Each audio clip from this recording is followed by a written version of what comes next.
Hi guys and girls, I'm Obsidian Ant and welcome to 3303. This is where I take a look at the news and happenings in and around Elite Dangerous.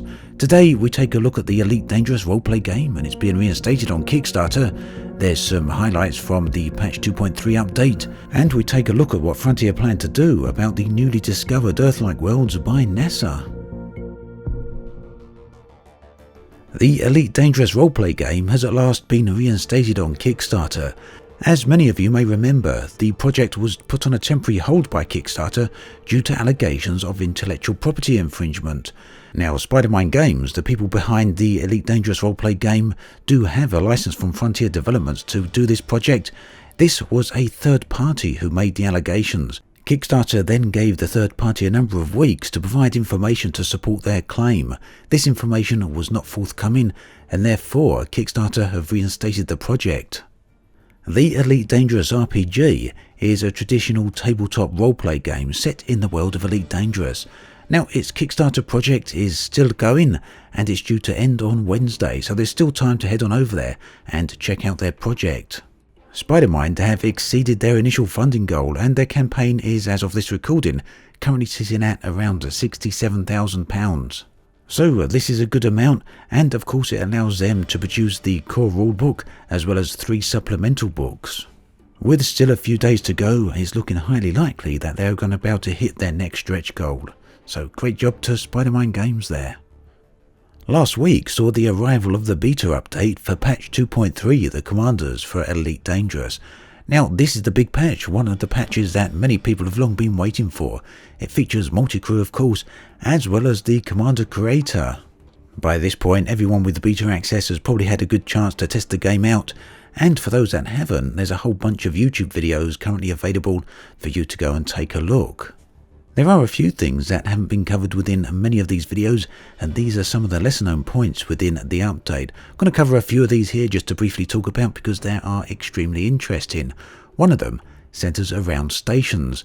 Now, stations have long had the ability to be, basically be negatively influenced by UA bombing, and this is when people take the alien unknown artifacts to a station and sell them there, and it essentially disrupts the functioning of the station. But there's some new abilities put into the game that Frontier can now completely disable any station. And it seems to me that this could be laying the groundwork for future updates, especially when you consider another update which allows for starports, that's megaships and stations and any type of base basically, to be injected directly into the game without any patch update. So this is pretty significant because it means that there's no delays, no waiting around for new stations to be added into the game, and they can basically be added on a whim. Personally then, I really do feel that this is laying the groundwork for future updates. As I mentioned in one of my other videos, some of the megaships come with their own factions, and of course, as with all the background simulated stuff, these factions can swap states. So it's plausible, although not confirmed yet, that when these factions on the megaships enter an expansions phase, they could expand into new systems. So that would allow these megaships to seed factions around inhabited space as well as perhaps around the rest of the galaxy. Another minor update well worthy of mentioning is that the exploration payout has been dramatically increased. I don't know any figures on this yet, but it's something I'm going to be looking at later this week. As we all know, exploration is a very low paying and basically unrewarding job in terms of the amount of credits paid. So whilst exploration may not have any new additional gameplay just yet, at least what little gameplay it does have is going to have a high reward. And who knows, there may well be new things to find out there in the galaxy. In other beta news, the multi-crew aspect has not yet made it to the beta servers. Now, this is something that Frontier have said they're going to enable at a later date.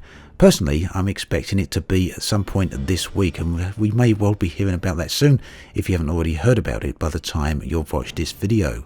My main reason for thinking it's happening before the end of the week is because we're about to enter PAX East at Boston. And I suspect it's highly likely that Frontier will want to show off the full content of patch 2.3 at that game's trade show. The new camera suite has brought with it a load of new content creation opportunities, from screenshots to videos to trailers to everything in between. You can see some of it playing on the screen right now. This has just all been made available during the previous week, so some exceptionally talented people out there. Very, very impressive stuff. If you do want to check out some of this, I'm going to link a whole bunch of it in the video description below. So this will link to galleries for screenshots, it will link to fan-made trailers and maybe some video makers as well. Do go out and have a look, you never know what sort of content you may come across.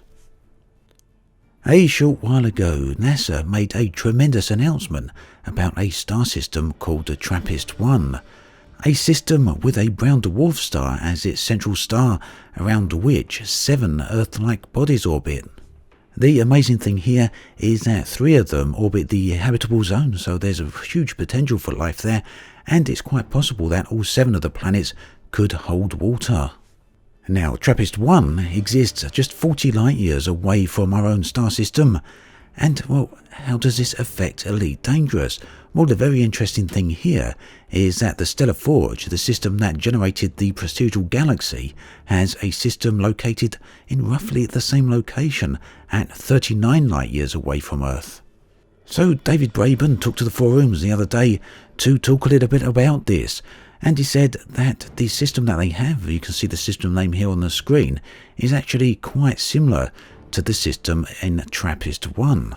So what this means is that Frontier are going to do what David Braben termed as a small tweak to make this system match the exact same makeup of what we know about Trappist-1.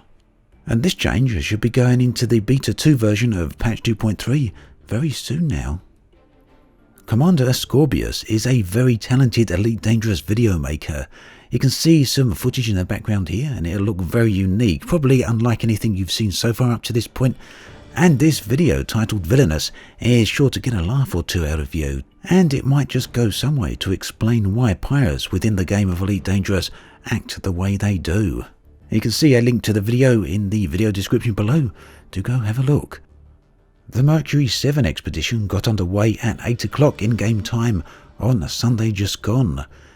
Now, the Mercury 7 expedition is an expedition to celebrate the Mercury 7 flight, which had the first group of American astronauts go up into space. The expedition departed from Colonia and will be participating in 14 waypoints, including the final waypoint, which completes the whole circuit, returning back to Colonia itself. The expedition is set to complete on the 11th of June. There's more details. If you want to see them, you can check out the link in the video description below, and that will take you to the official forum thread on the expedition. That then brings us to an end of this episode of 3303. As always, thanks for watching, and I'll catch you guys and girls next time.